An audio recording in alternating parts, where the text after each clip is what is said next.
Hello and welcome my dear students. I am Rushali ma'am from VM academy classes Nashik. हम देख रहे हैं हमारे 12th का केमिस्ट्री, देख रहे हैं चैप्टर नंबर 13 अमाइंस, उसका आज लेक्चर नंबर 10। आज का ये लास्ट लेक्चर है थ्योरी का। एक छोटा सा टॉपिक बाकी था हमारा, reaction with aryl sulphonyl chloride, और उसके साथ हमें देखना था electrophilic aromatic substitution in aromatic amines.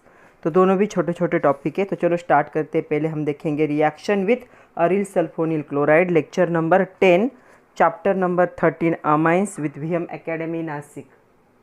तो चलो हमें देखने हैं reaction with aryl sulphonyl chloride. कई जगह पे सल्फोनिल का स्पेलिंग में FO यूज़ किया जाता है, कहीं पे PHO यूज़ किया जाता है, दोनों का मीनिंग सेम ही होगा। ओके, तो यह इसमें हमें पहला देखना है रिएक्शन, हमें देखना है हिंडबर्ग्स टेस्ट। तो जो हिंडबर्ग्स टेस्ट है उसके लिए हिंडबर्ग रिएजेंट यूज़ होता है। तो हमेशा इस पे क्वेश्चन आता है, नेम द हिंडबर्ग्स रिएजेंट। तो हिंडबर्ग रिएजेंट का नाम क्या होगा? Benzene sulphonyl chloride. उसका फार्मूला होगा C6H5SO2Cl और उसका स्ट्रक्चर होगा बेंजीन रिंग के साथ सल्फर ज्वाइन होगा, दोनों साइड से डबल बॉन्डेड ऑक्सीजन होंगे और उसके साथ कौन ज्वाइन होगा? क्लोरीन ज्वाइन होगा। तो इसे कहेंगे हम हिंडबर्ग रिएजेंट। और जहाँ पे ये केमिकल यूज़ होता है तो उसे क्या कहा जाएगा? हिंडबर्ग्स टेस्ट कहा जाता है। तो इसे आप लोग अच्छे से देख लो। बेंजीन सल्फोनिल क्लोराइड को हिंडबर्ग्स रिएजेंट कहते हैं। उसका फार्मूला होगा C6H5SO2Cl। तो देखो अभी हमें देखना है हिंडबर्ग जो टेस्ट है हिंडबर्ग रिएजेंट यूज़ करके।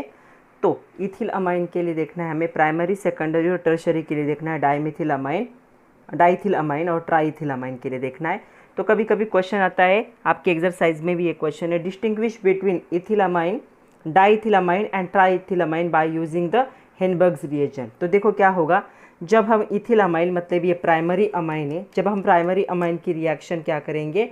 इस हिंडबर्ग्स रिएजेंट के साथ करेंगे जिसका नाम है बेंजील सल्फोनिल क्लोराइड, तब हमें यहाँ पे क्या मिलता है? N ethyl benzene sulphonamide.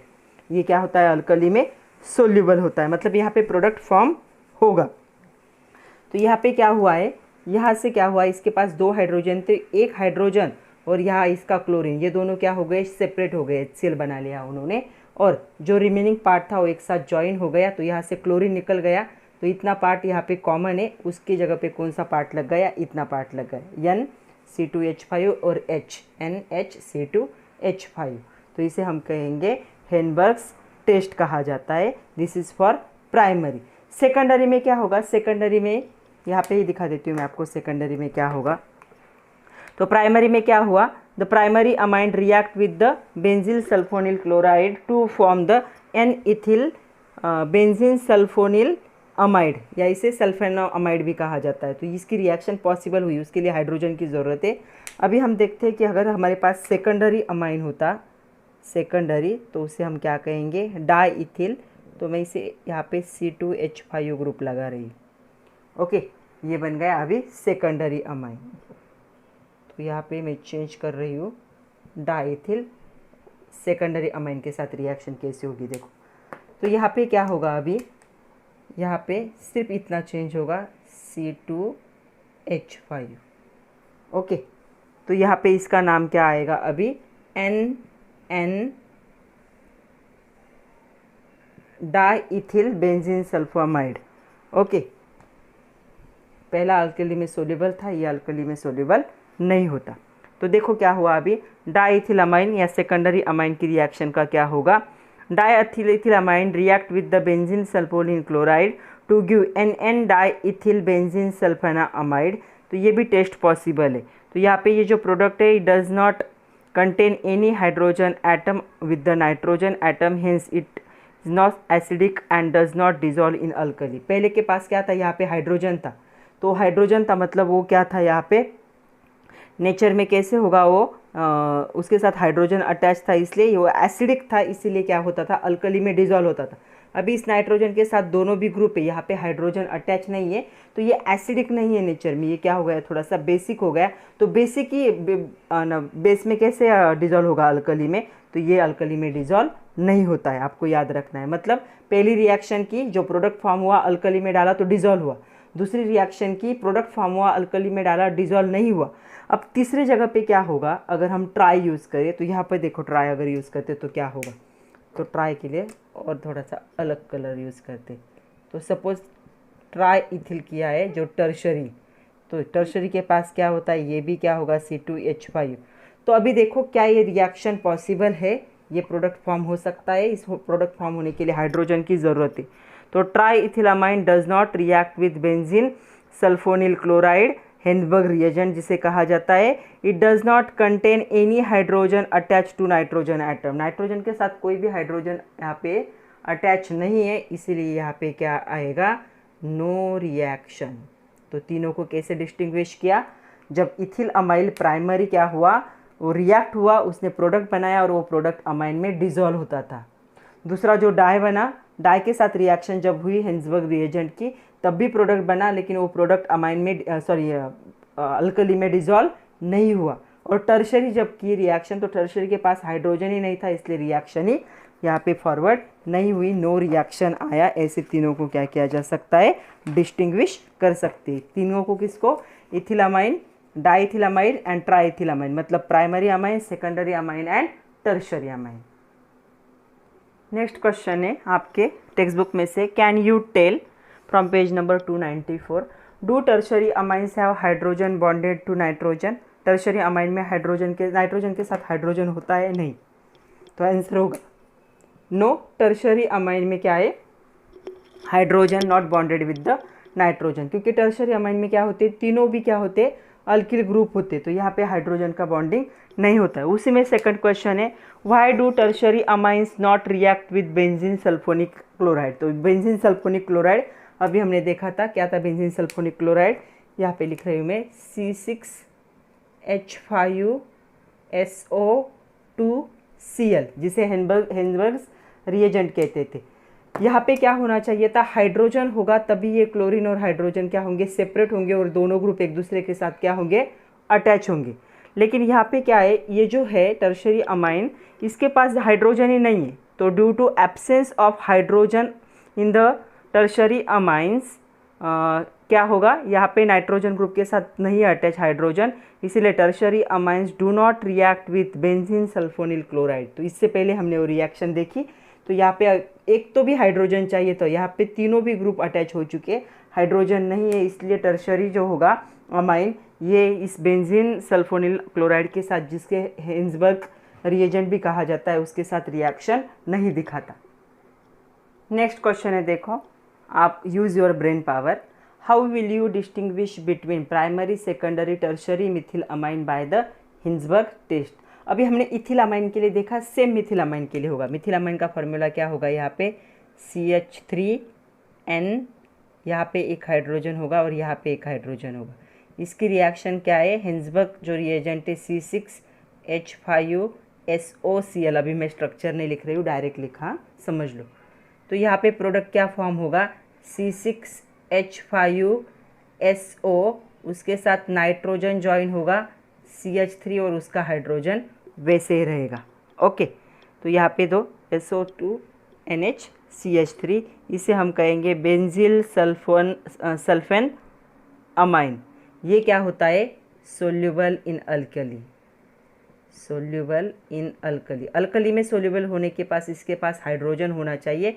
तो देखो यहाँ पे हाइड्रोजन प्रेजेंट, इसलिए मैंने सेपरेट लिखा था। तो ये क्या है, प्राइमरी मिथिल अमाइन, इसे हम कहेंगे हेंसबर्ग रिएजेंट। यही डिस्टिंग्विश टेस्ट है इसकी। यहाँ पे जो प्रोडक्ट फॉर्म हो रहा है, इसका भी नाम लिख देती हूँ मैं, ये होगा बेंजीन सल्फोन अमाइन। ओके, ये टेस्ट हो रही है और पहले में पता चला कि ये क्या है, सोल्यूबल हो रहा है किसमें, अल्कली में। मतलब पहली रिएक्शन की, प्राइमरी अमाइन को लिया, उसमें हेंसबर्ग रिएजेंट के ड्रॉप ऐड किए, यहाँ पे प्रोडक्ट फॉर्म हुआ और प्रोडक्ट में थोड़ा सा NaOH ऐड किया, अल्कली ऐड की, तो अल्कली में वो डिजॉल्व हो गया। ये क्या इंडिकेट करता है, प्रेजेंस ऑफ प्राइमरी अमाइन। अभी सेकेंडरी अमाइन यूज़ किया, तो सेकेंडरी अमाइन के लिए हम यूज़ करते हैं दूसरा कलर, सेकेंडरी अमाइन। तो सेकेंडरी मतलब क्या होगा, सेकेंडरी मिथिल अमाइन, तो यहाँ पे और एक CH3 होगा, तो यहाँ पे CH3 लग जाएगा। तो क्या ये सोल्यूबल हो सकता है अल्कली में? नहीं। अल्कली में सोल्यूबल होने के लिए उसके पास कौन सा नेचर होना चाहिए? एसिडिक। और एसिडिक नेचर तब भी होता है जब नाइट्रोजन के साथ हाइड्रोजन ज्वाइन होता है। यहाँ पे नाइट्रोजन के साथ हाइड्रोजन ज्वाइन नहीं है, इसीलिए ये पॉसिबल नहीं है। इसका नाम क्या होगा? NN dimethyl benzene sulphonamide. It is insoluble in alkali, तो इनसोल्यूबल होगा अल्कली में। ओके। और अगर हम टर्शरी की रिएक्शन करें, टर्शरी को मैं यहाँ लिख रही हूँ NCH3CH3, इसकी रिएक्शन C6H5SOCl के साथ पॉसिबल है क्या? SO2 चाहिए यहाँ पे, हाँ SO2 सॉरी, यहाँ पे नो रिएक्शन। क्यों रिएक्शन नहीं हो रही है? क्योंकि यहाँ पे ये जो टर्शरी मिथिलामाइन है, इसके पास एक भी क्या है, यहाँ पे इसके पास एक भी क्या है, ये प्रेजेंट नहीं है हाइड्रोजन। तो देखो हाइड्रोजन चाहिए इस रिएक्शन के लिए, इसलिए यहाँ पे क्या होगा? No reaction. तो टर्शरी या फिर trimethyl does not react with the benzene sulphonyl chlorides, that is Hinsberg reagent, due to absence of hydrogen atom attach to nitrogen atom. तो यहाँ पे हाइड्रोजन ही नहीं है, इसलिए ये रिएक्शन पॉसिबल नहीं। नेक्स्ट आपकी एक्सरसाइज का क्वेश्चन है, write reaction of paratoluene sulphonyl chloride with diethyl amine. तो डाइथिल अमाइन के साथ हमें क्या करनी है? पैराटोलून सल्फोनिल क्लोराइड की क्या करनी है? रिएक्शन करनी। तो देखो पहले हम पैराटोलून सल्फोनिल क्लोराइड लिखेंगे। हमें सल्फोनिल क्लोराइड पता है, तो सल्फोनिल क्लोराइड का क्या फॉर्मूला था? इसे हिंसबर्ग रिएजेंट भी कहा जाता है। तो यहाँ पे सल्फर होगा, double bond oxygen, double bond oxygen, यहाँ पे लग जाएगा Cl, और बेंजीन रिंग के साथ क्या होंगे? बॉन्ड्स होंगे। अभी इसके पैरा पोजीशन पे, तो ये हो गया पहली पोजीशन, ये हो गई ऑर्थो मेटा, ये पैरा। पैरा पोजीशन पे क्या है? टोलून। टोलून कब होता है? जब CH3 ग्रुप होता है, तब वो क्या बन जाता है? टोलून। तो ये बन गया हमारा पैराटोलून सल्फोनिल, कोई प्यारा नहीं है, बहुत बड़ा नाम है इसका, क्लोराइड। ओके। इसकी रिएक्शन हमें करनी है डाइथिल अमाइन के साथ। डाइथिल है मतलब C2H5O ग्रुप यहाँ पे नाइट्रोजन के साथ 2 बार होगा, एक हाइड्रोजन होगा C2H5O। ये हिंसबर्ग टेस्ट है। हाँ, तो यहाँ पे क्या प्रोडक्ट फॉर्म होगा? देखो ये ग्रुप सिर्फ Cl निकल जाएगा, ये ग्रुप एज इट इज आएगा, तो मैं यहाँ पे उसे एज इट इज लिख रही हूँ। तो CH3 के साथ रिंग थी, ओके, उसके साथ यस डबल बॉन्ड O था, यहाँ पे लग जाएगा नाइट्रोजन C2H5, ये क्या होगा? इनसोल्यूबल इन अल्कली, क्योंकि नाइट्रोजन के साथ हाइड्रोजन नहीं। तो देखो इसका क्या नाम होगा? इसका नाम होगा डाइथिल अमाइन। ओके। और ये जो प्रोडक्ट होगा इसका नाम होगा N डाइथिल। ये नाइट्रोजन के साथ ये भी इथिल है, ये भी इथिल है, दोनों को डाइथिल नाम दे दिया। बेंजीन रिंग है, और क्या है? पैराटोलून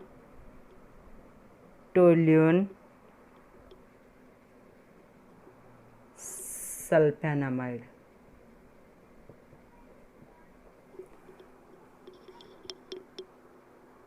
तो दिख रहा है यहाँ पे, देखो ये प्रोडक्ट क्या होगा? फॉर्म होगा। ऐसा क्वेश्चन आपके एग्जाम में 2 या 3 मार्क के लिए आता है। ये आपको समझ में आया होगा ये क्या है? Secondary amine. ओके। तो चलो अभी हमें देखना है सेकंड जो पार्ट था इसका चैप्टर का last topic, electrophilic aromatic substitution in aromatic amines. Aromatic amine जैसे एनिलीन है, उसमें हमें देखना है। तो 3 रिएक्शन देखने हैं हमें देखना है bromination, reaction with Br2, nitration. Nitration हमें पता है, हम मिक्सचर यूज़ करते हैं कॉन्सेंट्रेटेड HNO3 और कॉन्सेंट्रेटेड H2SO4, और उसके बाद है यहाँ पे सल्फोनेशन। तो सल्फोनेशन में हम रिएक्शन किसके साथ करते हैं? सल्फ्यूरिक एसिड के साथ क्या करते? हीट करते। ओके।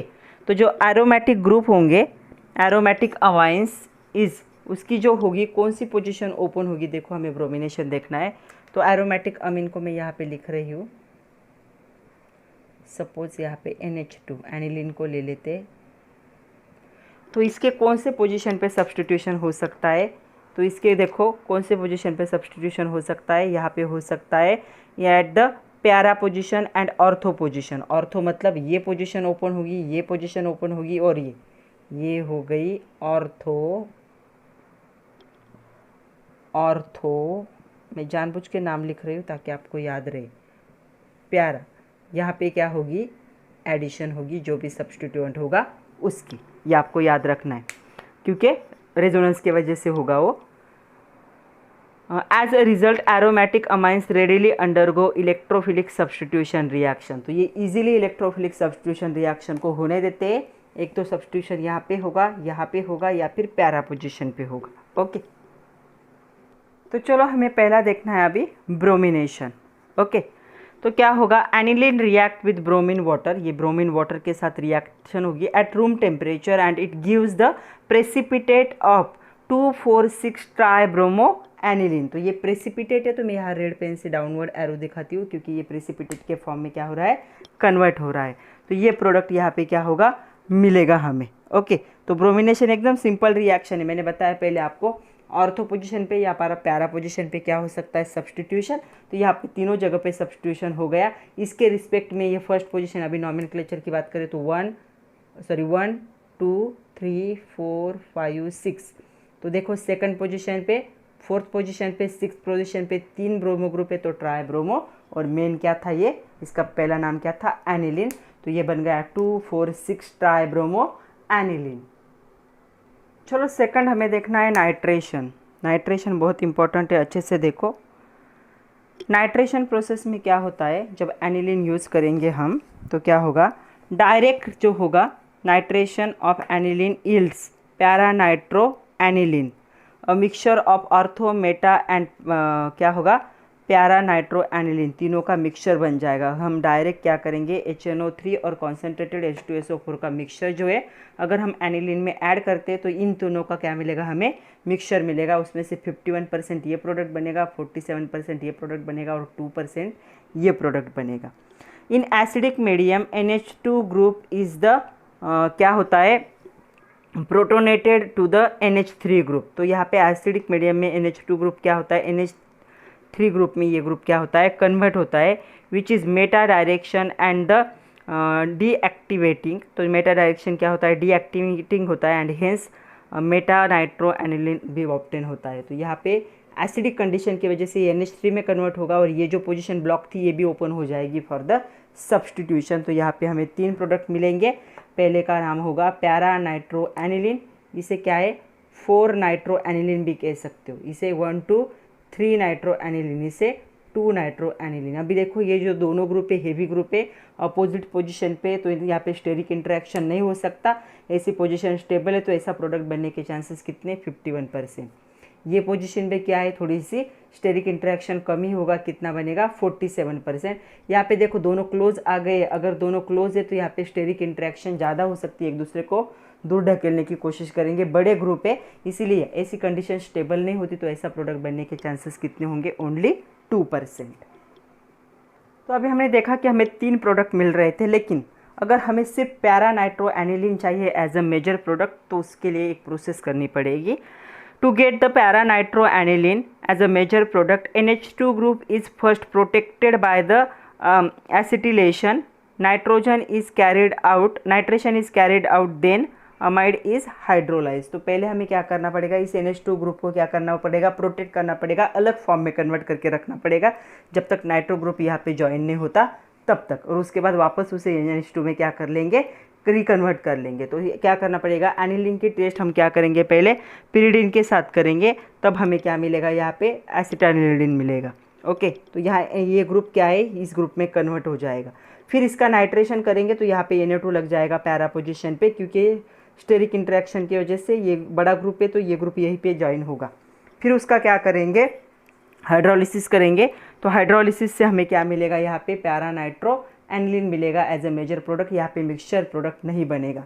तो हमें सिर्फ पैरा नाइट्रो एनिलीन चाहिए तो नाइट्रेशन से पहले क्या है, ये स्टेप करना ज़रूरी है, तब भी हमें एक सिंगल प्रोडक्ट मिलेगा। अगर हमने डायरेक्ट रिएक्शन की तो हमें 3 प्रोडक्ट का मिक्सचर मिलेगा नाइट्रेशन में।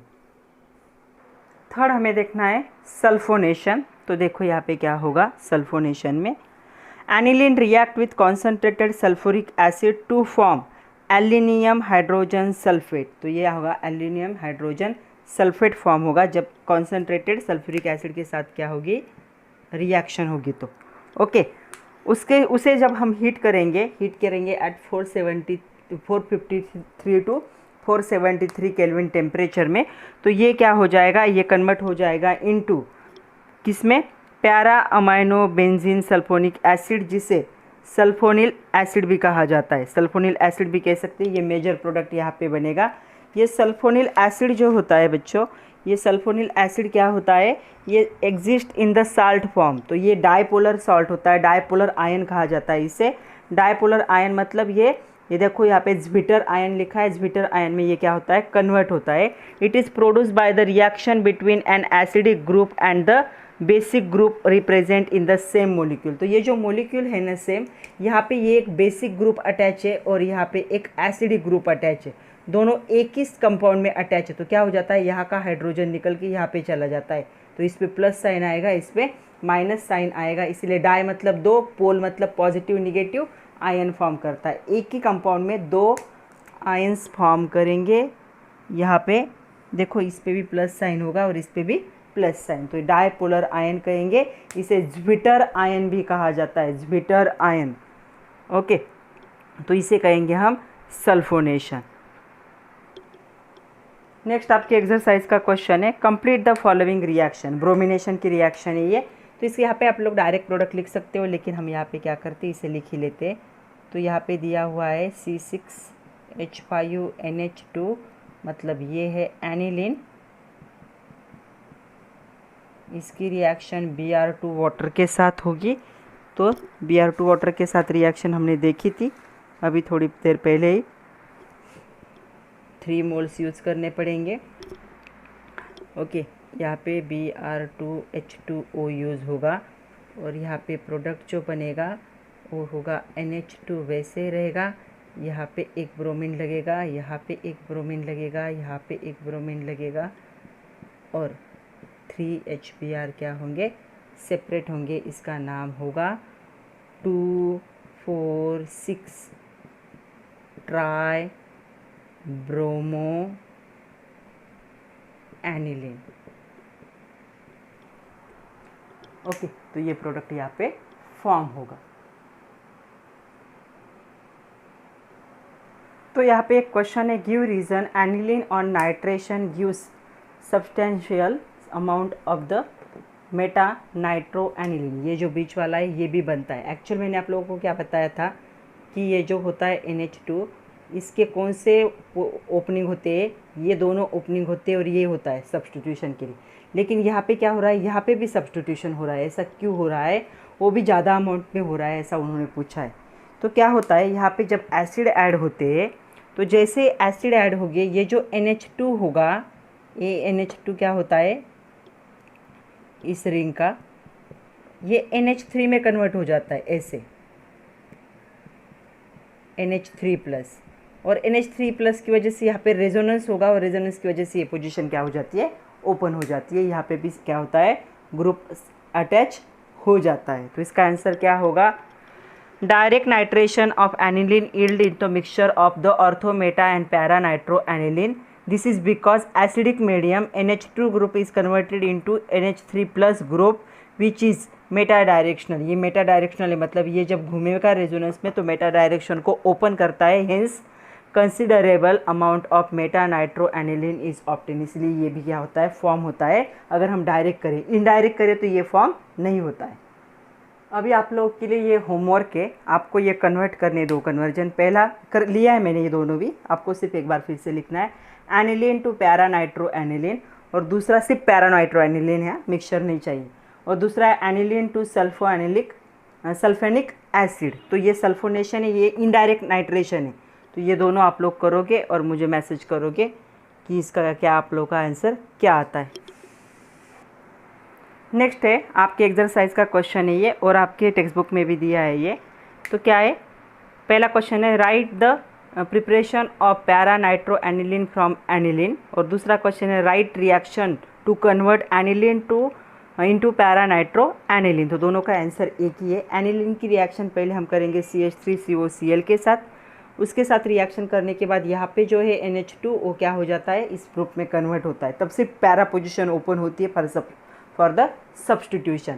फिर उसकी ब्रोमिनेशन रिएक्शन करेंगे तो ब्रोमीन सिर्फ पैरा पोजीशन पे लगेगा, यहाँ इन दो पोजीशन पे नहीं लगेगा, सिर्फ ये पोजीशन ओपन होती है जब ये ग्रुप प्रेजेंट होता है। और उसके बाद क्या करना है, जब ब्रोमीन लग जाता है तो इस ग्रुप को कन्वर्ट कर लिया, हाइड्रेशन से क्या करते हैं, इसे कन्वर्ट करते हैं इनटू द NH2, तो ये बन जाएगा para bromo aniline.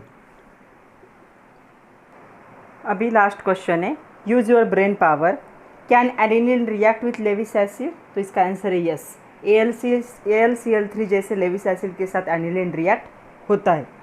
Second question है why aniline does not undergo Friedel Craft reaction using AlCl3, क्योंकि AlCl3 क्या है, यहाँ पे एक लेविस एसिड है और लेविस एसिड के साथ एनिलीन क्या होता है, रिएक्ट होता है।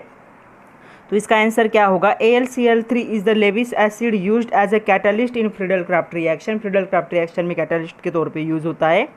Aniline does not undergo Friedel Craft reaction due to salt formation with AlCl3।